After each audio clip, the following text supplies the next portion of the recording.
ปียกวัดนะหินแท้นี่ทุกคนนี่มันเป็นอายยางนะยางน้ำโต๊กนี่โอ้และสิไปหันกันมันสิไปได้เนาะเบิ่งก็คือสิยากขนาดไปบ่ได้ทุกคนเอามาหอด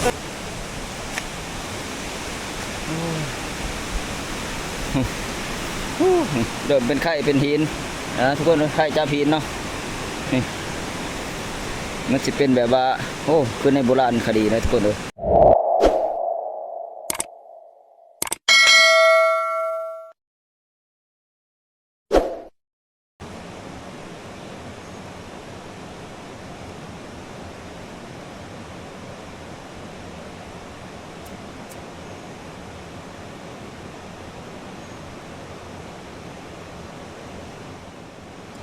หลังไผ่ต้มน้ำกาแฟกินก่อนทุกคนนะเขาสิมาสืบต่อการหาปลาของเขาอีกนะวันนี้เนาะลองเบิ่งวันนี้ลองเบิ่งเบิดมือก่อนจังมากันใหม่เนาะเราเขาสิมานอยู่บ่สำหรับวันนี้บรรยากาศยามเช้าทุกคนเลยนำเซนวดคือเก่าเนาะหลังจากที่เขาบ่ได้มาหลายเดือนกับอะไรทุกคนFC มาเปลี่ยนบรรยากาศก่อนโอ้ทีมงานเขา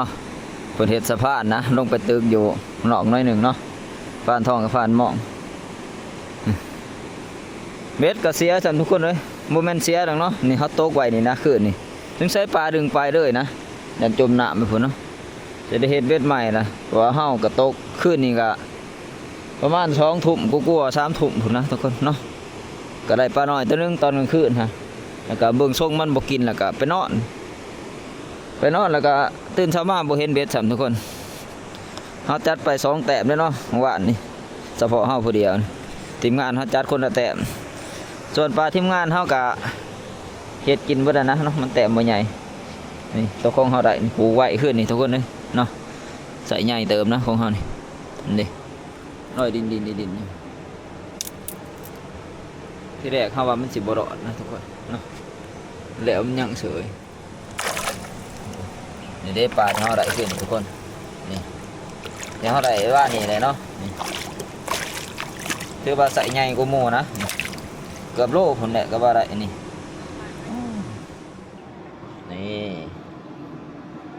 ถือว่าปลาเซนอนบ้านเฮานี่ก็ถือว่าใหญ่ก็บ่ว่าใหญ่สุดแต่ก็ใหญ่สมควรนี่เนาะนี่ถือว่าใส่ซำนี้ก็สมควรเกือบโลนี่ทุกคนเลยปลานี่หากินยากนะสำหรับบ้านเฮาเนาะมันมีแต่น้ำเสียทุกคนมันบ่มีน้ำโค้งเนาะก็ในน้ำโค้งก็สิได้อยู่แต่พอน้ำเสียเฮานี่หากินยากนะบ่ค่อยมีเนาะบ่ว่าสิเป็นน้ำเสียเมืองคงสิโดนเฮาแหละก็บ่ค่อยมีทุกคนเลยนานๆที่เขาเจ้าพวกเขาหาปูหาปลาเขาก็ได้เนาะได้ลำเทื่อลำได้หั่นแหละเนาะ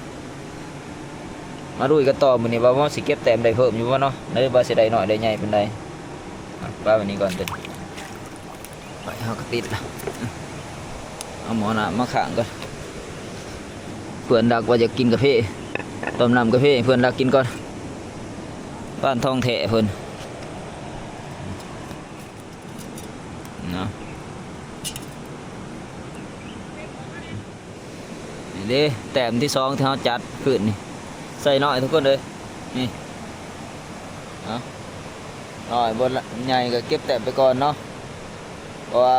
เฮามาหานี่ก็มาไกลทุกคนเลยเพื่อสิได้ก็มันเรื่องง่ายเนาะเอาเบิดหมู่ว่ะเป็นประเภทอันนี้ปลานี่แห้งหากินยากเลย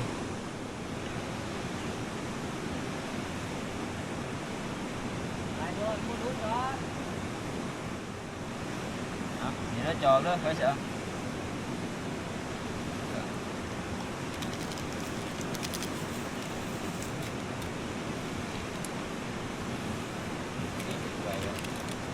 เอาได้อันเดียวหอดว่าไงโอ้หมอน้ำมันหอดเท่าอันน่ะคงไว้ได้คืน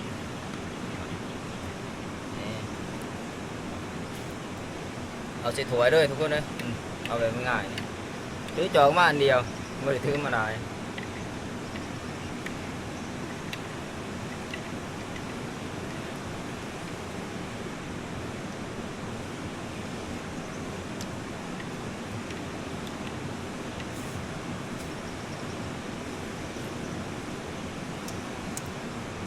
กินกาแฟก่อนจังสิไปลุยมันเต็มที่บัดนี้บ้านมองมันไปแล้วแหละโอ้ออกกลางว่าง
บ้านมองกับผ่านทองอ๋อกูหูเพิ่นแฟนเพิ่นสองคนมาเพิ่นไปตกอยู่กลางน้ำทุกคนเอ้าสุดแล้วสิไปลองตกเบิ่งตะเทิงลงมาเนาะกันมันสิมีหม่องตกใดลงมาด้วยนะแต่ว่าตอนเช้านี่ทีมงานเฮากับว่าท่านมีไผมันจักแต้มผ่านมองกับผ่านทองเพิ่นพยายามแต่เช้าพุ่นได้นี่ก็ยังบ่ทันได้จักแต้มเนาะนี่เฮาสิเอาเบ็ดใหม่เฮาไปลองทุกคนเบ็ดตอนนั้นงุ่มหาใช้ก็บ่เห็นเนาะน้ำก็ถือว่าใสคักมื้อนี้เนาะมื้อนี้เป็นมื้อที่2นะของการอยู่เซนวนโฮมเฮานี่ตอนแรกเฮาก็สิย้ายขึ้นเทิงทุกคนเนาะไปหานอนทั้งเทิงนะเว้ากันแล้วก็สิหาเลาะใต้ตาลเหนือเนาะแต่เริ่มบอกแล้วทุกคนเอ้ยตอนออกบ้านนี้สวยเติบเลยดิใกล้สิ7:00 นแล้วนะเฮายังบ่ทันได้ตกเบ็ดละหมู่เนาะกำลังนึ่งข้าวข้างหม้อเขาไว้ก็มาเฮ็ดเบ็ดใหม่ทุกคนเบ็ดเก่าก็จัดไป2แต้มนะว่านี่เนาะ2ตัวเบ็ดใหม่นี่ก็เอ้ามาลุ้นน้ำกันนะว่าหมอสิสามารถได้แต้มอยู่บ่มื้อนี้บรรยากาศก็จะเป็นจังได๋น้ำมันจักใสเนาะมองนี่แห้งๆครับทุกคนเอ้ยน้ำบ่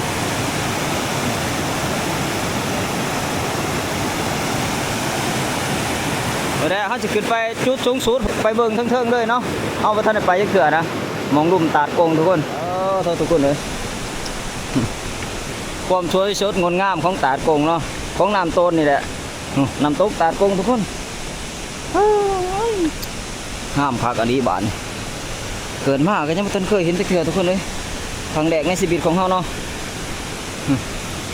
เพราะว่าเขามาช่วงเดือน3เดือน4ก็เอามาลงรางใส่หม้องเนาะน้ำกับบัวลายน้ำนะสุดยอดเลยน้ำนี่เอาตกปีนหนาฟ้าตัวนี้ไปทุกคนเนาะกว่าไปทั้งน้ำบัวใดเลยทั้งนั้นเพราะว่ามันบ่มีหม่องย่างนะมันเป็นเบื้องน้ำเลยเนาะยันเป็นบางเด็กนี่แหละ50 ปีนี่ไปทุกคนเลยเนาะ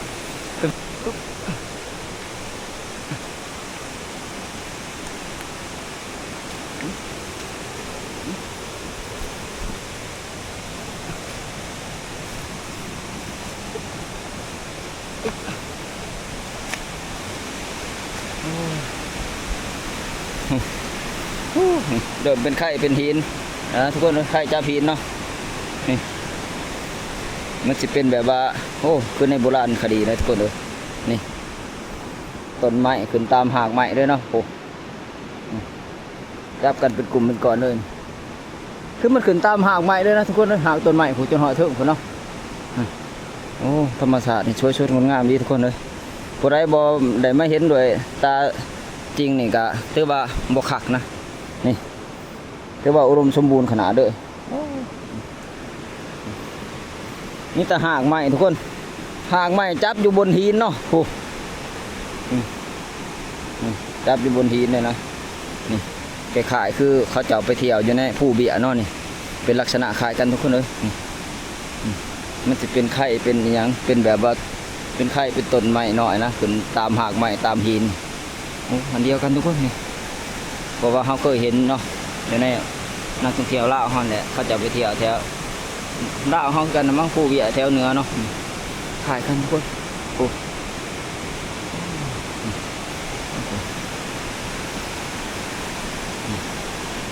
เอาเบ็ดมาย้อนใช่มองนี่คือสิคักเนาะเปียกวัดนะหินแท้นี่ทุกคนนี่มันเป็นอายยางนะยางน้ำตกนี่โอ้และสิไปหันกับมันสิไปได้เนาะเบิ่งก็คือสิยากขนาดจะลองไปเบิ่งทุกคนเลยแต่บ่ได้เขาก็สิบ่ได้เข้าไปถ่ายเบิ่งอยู่ไหนเนาะเพราะว่ายันมันไปยากนะมันมืน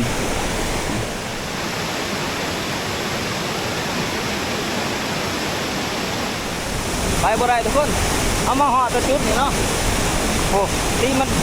คอยอายมองทุกคนเลยเป็นสายลุงเลยนะนี่น้ำโต๊ะเลยจ้ะอายน้ำโต๊ะเป็นสายลุงเลยเนาะงามวันนี้ทุกคนเลยโอ้เขาก็อยากเข้าไปเบิ่งใกล้ๆอยู่มันเข้าไปบ่ได้เนาะเพราะว่านี่มันลำบากขนาดนี่ต้นทางเข้าบ่ได้ด้วยโอ้เกิดมาก็เพิ่งเคยเห็นทุกคนเลยเนาะน้ำตกตาดโกงนะครั้งแรกในชีวิตเขาก็คือบ่คุ้มขนาดเนาะที่เดินทางมาไกลทุกคนเลยเนาะได้เห็นอีหยังสวยๆงามแบบนี้โอ้มันเป็นหน้าผาทุกคนเอ้ยความมันสูงแต่แม้ว่าปลานี่สิใหญ่ปานใดก็ขึ้นมาบ่ได้ทุกคนเอ้ยมันบ่สามารถขึ้นตาตัวนี้ได้มันสูงแห้งเนาะความสูงก็ระดับ7-80 เมตรบ่อยู่ทุกคนเลยอยากมอร้อยพุ่นแหละเนาะนี่แต่เฮาบัดจากระดับหน้าดินนะนี่หน้าดินขึ้นไปนี่ว่าย่ามน้ำบ่ร้ายทุกคนเลยขาย่ามน้ำร้ายนี่แห้งงามกว่านี้นะ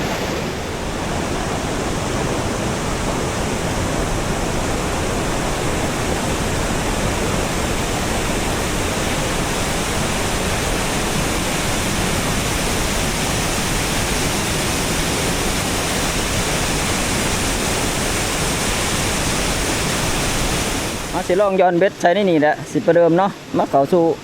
การหาปูหาปลาหาต่อส่วนน้ำโต๊ะเขาก็ปิดนั่นนั่นปิดเพียงไว้สำนีเนาะเขาก็สิบริทายเบิ่งเลยทุกคนเลยเขาก็ตกอยู่ในนี่ขันบ่ได้หรือว่าได้ก็เขาสิอวยลงหาทีมงานนะอันนี้มันก็สวยนะเนาะเขาก็เอาภาพบรรยากาศน้ำตกสวยๆงามให้ FC เบิ่งเนาะนั่นแหละอยากให้ FC เห็นว่าธรรมศาสตร์บ้านเฮาด้วยว่าธรรมศาสตร์เมืองลาวเฮานี่มันก็หลายบ่อนนะเนาะที่มันสวยชุดงดงามบ่ว่ามีแต่ในนี่นะก็มีเกือบทั่วประเทศเนาะเฮาก็ได้เดินทางมานี่ก็ถือว่าโชคดีทุกคนเลยได้เพาะแนวสวยๆงามได้เห็นแนวแปลกใหม่เนาะที่เฮาบ่เคยเห็นก็คือดังคำสุภาษิตเพิ่นว่าแหละคันคนบ่ออกจากบ้านก็บ่เห็นลานแดนไกลทุกคนเลยนี่บ่เห็นธรรมศาสตร์เป็นคันคนบ่ไปหาเฮียนก็บ่ฮอดสิมีความรู้คือเพิ่นว่าเนาะนี่ธรรมศาสตร์สร้างขึ้นเองหมดเรื่องความสวยชดงดงามไม่ต้องบอกถึงทุกคนเลยเนาะผู้ใดได้มาเห็นด้วยตาจริงก็สิเข้าใจหรอกเป็น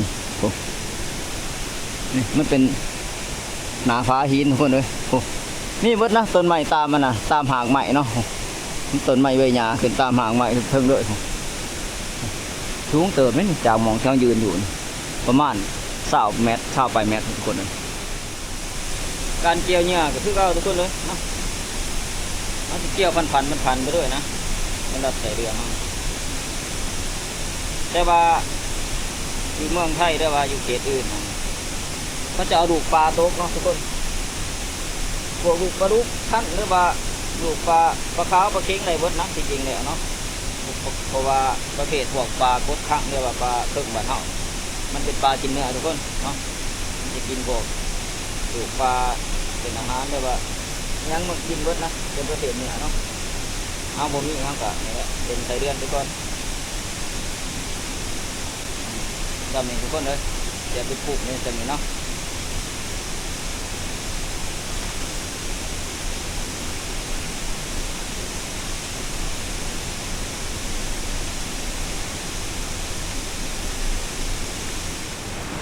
เปลี่ยนไม้แล้วทุกคนเนาะ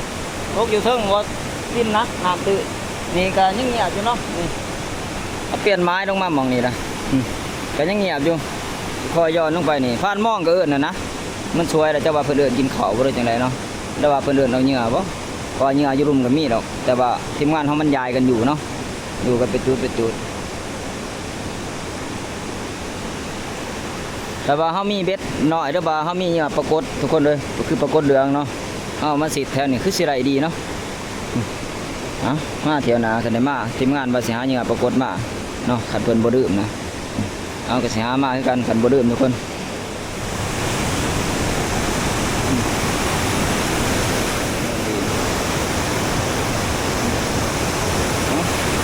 โอ้ปลาทุกคนเอ้ยปลามันโหลดไปมึงยานี่เนาะมันโหลดสู่น้ำนะปลาขาวตัวใหญ่เติบเนาะประมาณ4 นิ้วแสดงว่าปลานี่ยังขึ้นนะตอนเฮาไปเบิ่งน้ำตกนะหันก็เฮาก็เห็นมันโหลดขึ้นอยู่เนาะ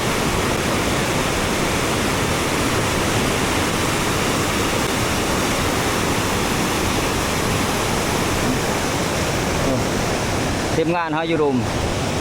คือเฮาอยู่สูงกว่าหมู่นะบ่เป้ากะอยู่รุมสุดเนาะพานทองกับพานม่องเพิ่นเป็นแผ่นกันเพิ่นก็อยู่ใกล้กันในนั้นนึงเพิ่นนี้ห่างกันบ่ได้ดอก2 คนเพิ่นคือเฮาก็สายเดียวมื้อนี้ขึ้นมาถึงสิผู้เดียวเฮาย้อนมา2-3 หมายก็เงียบทุกคนเนาะเพราะว่าป่าส่วนหลายมันก็อยู่บังพุ่นแหละเอ้ามาลองแบบว่าลองสิลองเบิ่งนำบ่เทื่อมีแถวเถิงย้ายลงไปรุมทุกคนบัดนี้ทุกหรือเถิงนี่มันบ่ถือพอโตเนาะ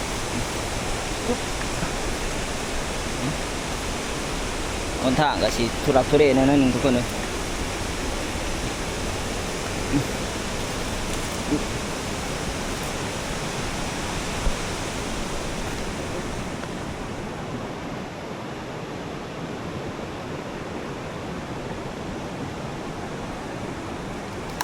นี่แหละแต่จุดที่เขาปีนขึ้นมาบางหันสูงเติมนะเขาจะลงไปนี่แหละที่ก็คอยย้อนลงไปหาทีมงานวันแต่สิได้หาปั่นกินข้าวเช้าทุกคนเลย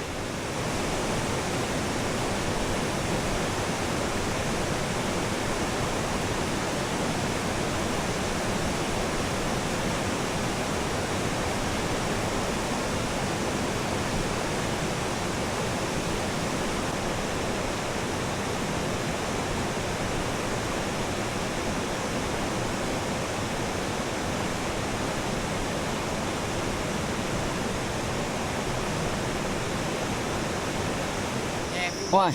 เสียดกินเด็ดยาหรือวะนี่ ไม่ สวยนะหิวเลยตีเนาะ ครับถอยเลย โอ้นี่บ่ นี่จะได้กิน จะได้กินเห็ดโลดนี่นี่แหละกับข้าวเฮาตอนเช้าทุกคนเลยผลงานของเฮาว่านนี่เลยนี่ใส่เกือบโลนี่เอ้ากินตัวนี้ขึ้นสิคักอีดอกมันตัวใหญ่นี่ เท่าไหร่มากของหนึ่ง ว่า ผู้ตัวของเจ้า FC เขาฮู้อยู่แล้วว่าเฮาได้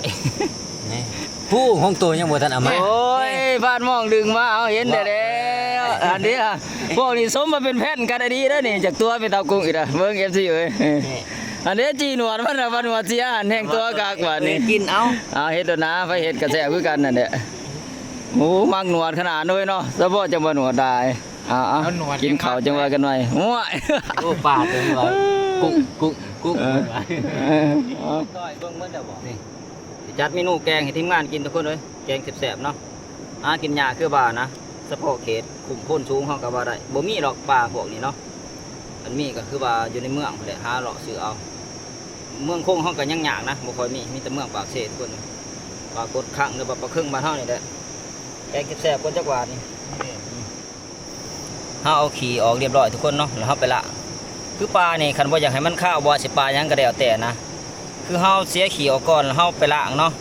ไปล้างแล้วเฮามาหั่นเป็นชิ้นหรือว่าเป็นตอนนี่เฮาบ่ต้องล้างซ้ำทุกคนเลยเพราะว่ามันสิถือเลือดถือยางมันแล้วมันสิข้าวเนาะเวลาเฮาไปทำกินหรือว่าไปต้มไปแกงก็แล้วแต่คือเฮาล้างทีเดียวจบแล้วเฮาหั่นแล้วก็เฮาใส่หม้อแกงได้เลยทุกคนบัดสำหรับสูตรเฮานะสิประมาณนี้ทุกคน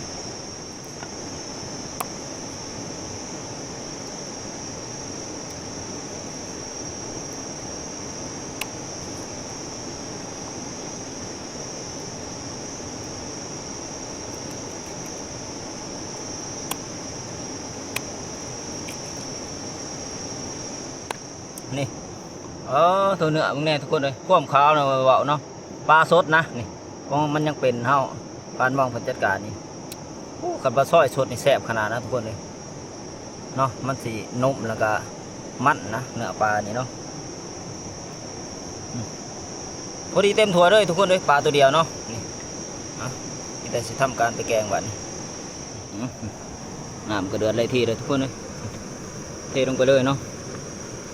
พอดีเต็มหม้อด้วยนะปลาตัวเดียววิตาล่อถาปลาสุกแล้วเขาก็ปรุง รื่องปรุงแล้วคือว่าจบทุกคนเลยกดออกด้วยบาดนี้ปรุงแล้วนะปานทองเพิ่นปรุงเนาะเพิ่นลงมาเหมือนกันหิวขอแห้งเพิ่นนะสุกคักละชิมก่อนทุกคนเลย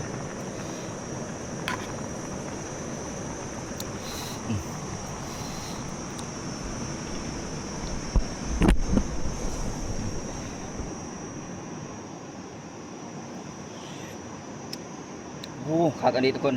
นัวคักอันนี้เนื้อปลาเนี่ยออกหวานๆนะหวานแล้วก็นุ่มเนาะคักอันนี้ทุกคนเลยเพราะว่ามันเป็นปลาสดนะเอาไหลแล้วก็เรียกว่าเห็ดกินเลยเนาะเนี่ยคักอันนี้ทุกคนเลยเอานี่คือแกงสัวเนาะแกงสัวปลากดข้างนะคือปลาเครื่องครับไม่ได้ที่ไปจัดแจงกินอยี่เทิงทุกคนเลยอยู่นี่มันแดดแห้งเนาะบ่ไหวไม่ได้ไปปั่นกินข้าวอยี่เทิงผู้มองนั่นเนาะเพราะว่าผ่านมองกับมาเปาเราก็ถ่ายอยี่เทิงตอนนี้ไงก็ขาวนุ่นๆเลย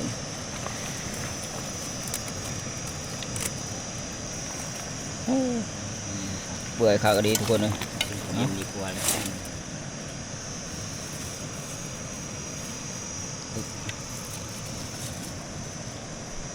จำเนี่ย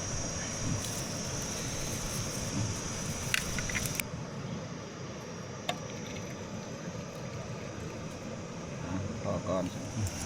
มาทุกคน FC เบิร์ดจะบูทุกคนเนาะว่าจะเป็นภายในหรือต่างประเทศหรือว่า FC อเมริกาฝรั่งเศสหรือว่า FC ทั้งเกาหลีใต้เนาะมาแซ่บๆน้ำนี่แหละทีมงานคนหากินเขาคือเก่าต้มชั่วปลากดข้างนะนี่เรียกว่าแกงว่าได้แซ่บชุดใน3 โลกปานหมองมาเอาเป็นจะได้มาจ่ายหัวหมอนี่ บอกคนใด มาเป็นได้บ่อยู่หรอบ่4 คนคมหลับคมตาคือเก่าทีมงานเนาะกับน้องหมา2 ตัวนี่แหละนี่น้องมีอยู่ฝั่งนะ ได้เมื่อเรื่องมาเหมือนกัน คนของนาของตาเนาะ นะกินยำใดก็แซ่บยำนั้นนะเป็นประเภทปลาส่วนน้ำแกงมันเหาะนี่แซ่บสุดเลยจะได้แต่ มึงเขาแล้วก็ให้เขาโยน ม่วนมันรู้เว้ยโอ้แบบนี้บ่ได้บ่ดีเว้ยถ้าถึงการบ่จำเป็นเลยแต่บ่สิบ่กินบ่การบ่มีแล้วเนี่ยโอ้ได้แต่เดี๋ยวตาย ว่ากินมันกับตัวเองกินจะกินไรถึงเลย ก็คือบ่แบบว่า มันเขาติดมือแล้วกันแล้วลูก เจ้านี่จะพูดกินยากเติมเนาะแต่เนาะเลี้ยงยากเติมเนาะ ตรงนี้แหละเขายังอยู่ บ้านนั้นในเสียวเขาก็ยังเลี้ยงมาได้ปันโอ้ กินแบบง่าย เดี๋ยวสิรอยังกระยานะเขาบ่สนแต่ว่าเนี่ยเขางามเนี่ยเขาจะนั่นแล้ว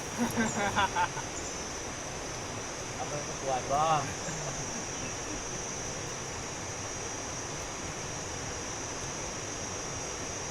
ได้ยินว่าคำสุภาษิตเป็นแบบคนรอบันไดเมี่ยงกี่ละคนบูกี่ละบันไดเมี่ยงอะ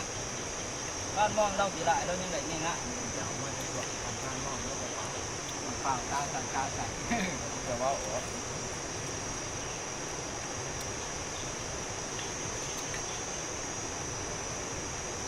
ก็อย่างนี้พอจากนาตาประจำพันธุ์ถึงแห่งด้านเลยจังหวะจังหวะมันได้ก็ได้อีกแล้ววะนี่เจนิล่าใช่ไหมเขาตีโคจากก่อน บ่นอนที่จะพูดแล้วจะดีกว่าเนาะ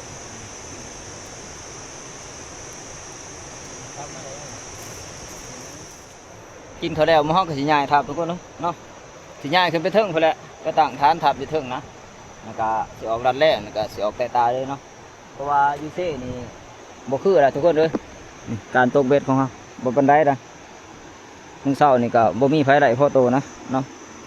เพราะตาได้กินปลาเฮาหลายวันนี่แหละนี่แหละเก็บเครื่องเก็บของจะหน่อยนี่เพราะว่าทีมงานเขาก็ยังพักผ่อนฟันแหนมเพิ่นยังนอนอยู่เก็บเครื่องเก็บของเบิดแล้วก็ย้ายขึ้นเทิงบัดนี้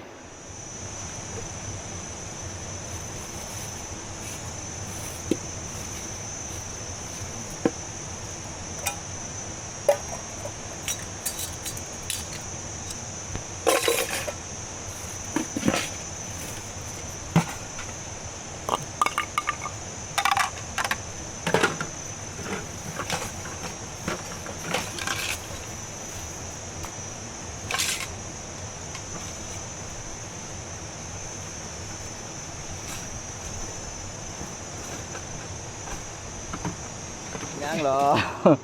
บ่เห็นหรอกมันเห็นแต่โตนี่แหละ FC ว่าจะเห็นหน้าตัวใกล้ๆนี่เฮาก็ถ่ายให้เพิ่นเบิ่งโอ้รอเติบมื้อเนาะ เมืองดัง โอ้ตัวนี้แก้มตัวนี้บ่ที่ผ่านท้องเพื่อนแผ่นเจ้าหอมอ่ะตัวนี้เด้อเนาะ โอ้ไปละแผ่นเพิ่นผ่านท้องไปขึ้นเทิงบัดนี้ทุก ข ค อน ถามจากไก่เนี่ย มา พานทองเคยตำดากแกอยู่บ่ บ่เราบ่เคยแต่ว่าข่อยสงสัยมันจะไปนำกันเด้อๆหลายเทื่อแล้วจะบ่ข่อยสงสัยอยู่คาใจข่อยอยู่ว่าพวกเจ้าไปเฮ็ดหยังกัน เจ้าก็สิไปเอาแต่ว่าเจ้าไปกับ ไปเกินทับขึ้นเทิงทุกคนเอ้ยบืนตะดิงสั้นขึ้นไปอีกละเพื่อแหละไปหาต่างฐานทับอยู่เทิงคือว่าพอได้ออกลัดแดงออกไตตานี่กับว่าล่าทั้งบกได้บานล่าทั้งน้ำก็คือว่าบ่ประสบความสำเร็จปานใดเนาะก็แค่แน่อยู่ไรก็ยังพอได้อยู่ได้กินพอได้กลุ่มปลากันอยู่ไปดูต่อทั้งบกบานหมู่เฮาก็ขึ้นมาหอดเทิงเลยทุกคนเลยเนาะ ก็สิพักกันพักผ่อนอยู่นี่แหละเอาง่ายว่าสิตั้งทับอยู่แถวนี้แหละเนาะออกมาก็มาเบิ่นละโอ้พักกันไปนอนพักผ่อนนะฟานทองอยู่สุดหมู่ฟานหมอง ส่วนเบาเป่าทักหายไปทางใดผู้เห็นอย่างไปผูกอู้แถวนั้นพอเดะแถวไหนเฮาก็ช้าผูกแถวนี้แหละผูกไก่คู่หูเพาะ2คนเพิ่นนี่แหละย่านเพิ่นพิดตะดิ่งกันเนาะผูกขันเพิ่นไว้ฟานหมองเพิ่นแนงขันแขวเด้ออีผู้อดเอ็นอยู่ผูกอูนอนก็เป็นนอนวันเป็นหุ่มใส่ไปหานอนโอ้บักการก็มังมีนี่จักลายบาดนี้ติดเจ้าของแห้งแล้วบาดนี้อยู่ดีการไปหานอนพักผ่อนไปนั่นแหละช่วงแรกๆนะ3-4 โมงแรกจังสิพากันออกลัดแดงไต่ตาเลยทีมงานเฮาสิพากันออกไปลัดแดงเบิดเนาะเบิด3นะให้เฮาอยู่ทับคอยเผาคลองเผาสิ่งพ้นกับเหมือนมาละว่าสิบุตกฟังเบิ้งนี่เหยาะอยู่น้อยหนึ่งนะแต่ว่ากระเซาละกำลังกินกระพงกระเพาะเดี๋ยวบังหันอย่าน้องม้าไปน้ำมงเพิ่นเลยเอาน้องม้าไว้เนาะตั้งนั้นแจ้งคักนะเนาะต้องขวาเมื่อคืนตอนนี้แหละแถวเซ่นี่แหละนี่แถวหมองมาเขาอยู่นี่คืนน้อยหนึ่งเนาะอย่างบ้านเป็นอ้ายนะไม้ยังมันตกนะหาพื้นหาดัวหาทีมงานก่อนทุกคนเนาะหามาไว้ซุ้มพื้นซุ้มไผ่นี่แหละไว้1 เขา1 น้ำของเฮาเนาะไว้ดังไฟพิงมาได้น้ำเอาแถวนี้ได้ทุกคนเลยหาพันเอาแถวนี้นะเนาะนี่แถวจุดนี้น้องม้านี่ก็บาตะโยนี่โยบ่ได้พอดีนี่หมอมีนี่แห้งคักแล้วแล่น้ำตลอดนี่ติดขากติดแน่ละบาดนี่หมอการยังผู้บนเบียนอยู่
เรียบร้อยทุกคนเนาะแต่ว่าทำนี่ก็เหลือเพื่อนะสำหรับพื้นเขาเนาะจะน้อยยัง4 5 1เขารอถ่ายทีมงานให้มันนอนจังน้อยหนึ่งเนาะเพราะว่าหมู่เฮากับมาเบิ่งหันเนี่ยเบิ่งทีมงานเฮาไก่สิออกไปนี่ห่อนคักทุกคนเลยเนาะไก่4 โมงก็ยังห่อนนะมันเอาแดดเด้เบิ่งหันนี่เดี๋ยวแดดเดี๋ยวขึ้นอยู่3-4 ลังบัดนี้พื้น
พื้นที่เฮารังไว้ติดละ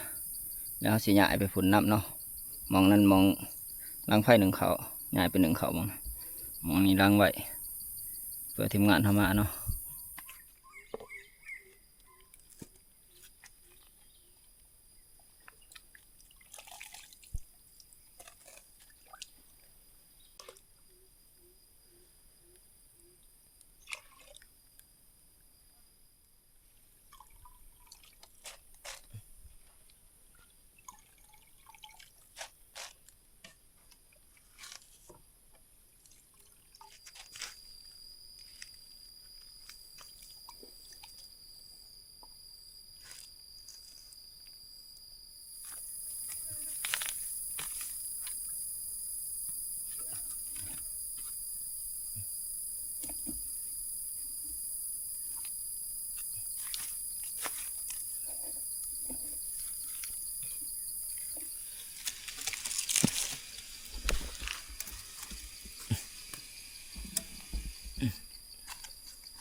ไก่จีได้ทีละ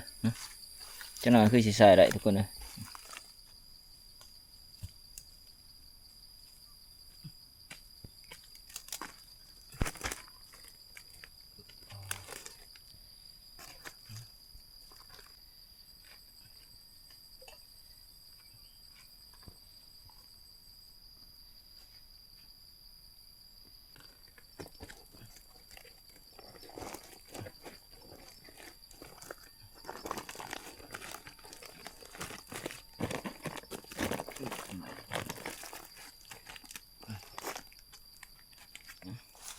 ทีมงานก็มาเดือนหนึ่งยังสองเป็นจะได้พอยังอยู่บ่ คือมีชนะเนาะ ก็มีเห็นแล้วพระสิจัก พ่อยังพ่อแล้วนี่ บ่พอจะได้โอ้อีหยังน่ะคือมาไข่แท้ ยาอ้วนยาอ้วน โอ้โอ้ ขึ้นไปผูกไป ไม่กงกับสาวไปมันก็ใส่ป๊าบโหลดโอ้ย มันเป็นเปลือกไม้บ่ เปลือกไม้ โอ้ยแม่นแต่เปลือกไม้ มันก็เลยใส่ แห้งพอดีคันว่ายามเกี่ยวเขาก็บ่กินข้าวไม้เนาะกันว่า แล้ว นา เบิ่ง ไก่ แม่นป๊าบในขี้แหะ โอ้สิบ่ปวดบ่โทบ่ โอ้ยปวด เออ ปวดนั่นกำก็บ่ได้เลยเดียวนี่ มันตึงเด้ มันเค็ง เออเออ ปวดขนาดเอาบ่ยาอ้วน โอ้ยคล้ายๆตอดแขนคน ตอดขี้แห้ก็ช่วงนั้นแหละเฮ็ดทึบอยู่เอ้าเราถ่าแต่ผ่านทองกับผ่านเปาเนาะบ่ทันมา ท้องได้ทับ ไปทุกคนเอ้ยเนาะพวกเฮาสิย้ายทัพอีกแล้วนะทีมงานเฮาก็มาครบกันเบิดแล้วเนาะไปรัดแรงก็เฉพาะทีมงานเฮาก็บ่ได้โชคได้มานหยังทุกคนเอ้ยเนาะบ่มีผู้ใดมานหยังแล้วก็สิย้ายทัพนะสุดและสิเลาะไต่ตาลงไปโอ้ทั้งทำพี่ดอกหรือว่าลานฝรั่งเนาะแต่หมู่เฮาสิอวยกับเถียงนั่นหน่อยนะหรือว่าคันบ่เมื่อยใช้ก็นอนพักผ่อนหั่นเนาะเพราะว่าตอนนี้ก็อยู่ในช่วง 2-3 ทุ่มแล้วทุกคนเนาะด่านฝนตกแน่ทีมงานปะด่านฝนโยนลงมาเนาะเบื้องท้องฟ้ามันคึบๆน้อยหนึ่งนะผ่านมองก็เบาเป้ายางก่อนนะทุกคนเนาะเอายางตามรังกับผ่านทองนะให้ผู้คนไต่ตาก่อนเนาะโอ้ นอนนะเว้ยนอนนะวะจะได้แล้วใช่ป่ะจิประจันจะมานอนดู พูดอะ สายโจกก็เนาะนะบาดนี้เอากันเปียกปอนเบิดแต่ละคนน่ะเจอฝนทำลำทางโอ้จักไรนี่ยังตัดแล้วบนหัวนะเอฟซีมาตัดเด่นหัวนะเดี๋ยวมันยาวหลายโอ้ถึงกันดูข้าง เมื่ ใส่ อใด โอ้ยถึง เมื่อใดชิโร่ เดี๋ยวกันเนาะนั่นแหละบอกมาหอดทำนะโอ้จักไรเนาะเจอพ้นนำทางนะสนั่นพันผืนด้วยบ้านมองนอนแล้วนอนคดนะโห ยัง จักไร พูดค่ พั อก ย ผ่อนอยู่นี่ก่อน ๆบนไม่ทัน เนาะฟังเบิ่งนะมื้อแรกนี่ขันพ้นบ่ตกอีกว่าสิออกไปไต่ตาคันได้ไปนะเนาะถ้าบ่ได้ไปก็ทอดแจ้งคือเก่าทุกคนเลย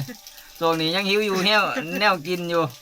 มันจักไรแล้วพานมองพาจำแจวแล้วบัดนี้ เห็นแต่ว่าอาหารเกียรติบูดานนะ เขียนหมูบ่ ไปจับได้ไป บ่อยาก ได้ เป็นไรเลยบ่ละเขียนหมู สิทากินแต่สิ เดี๋ยวจังมากันใหม่ทุกคนเนาะ เ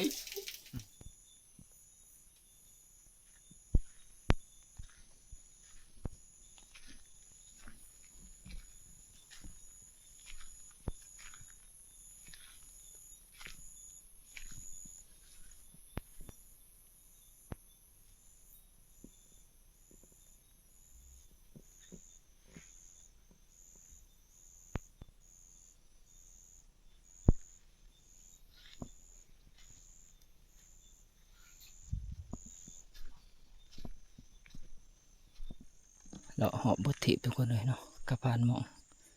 บ่พอหยังทุกคนเลยเนาะอีหอกอีเห็นก็บ่พอนะแม่งน้องๆน้ำก็บ่พอฝนก็คือว่าเศร้าคักกับบัดนี้เดือนก็จะเจ๋งน้อยหนึงนะ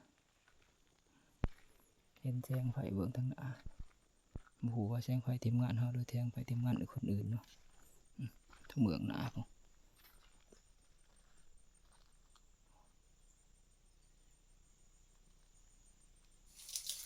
มาหอดทำนะทุกคนโอ้ไปหอบบ่ถีบกระพานหมองโลแถวจ่ายร้านฝรั่งนะลงไปพุ่นลมพุ่นเนาะลงไปทางเมื่อเจียงนาหน่อยครับผมก็บ่พอหยังนะ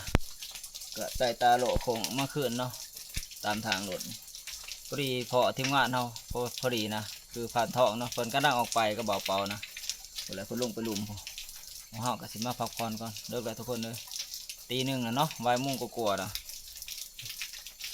ถือว่าเปลี่ยนกากันนะเนาะพอดีเฮามาพักผ่อนเพิ่นไปต่อสำหรับหมู่เฮานี่มีแต่ว่าเพิ่นแหละบุญเช้าจะมากันใหม่นะมีแต่รอรุ่นน้ำหมู่เพิ่นนะเนาะพอเฮาไปก็บ่ได้หยังนะเรารุ่นน้ำพานทองนะบัดนี้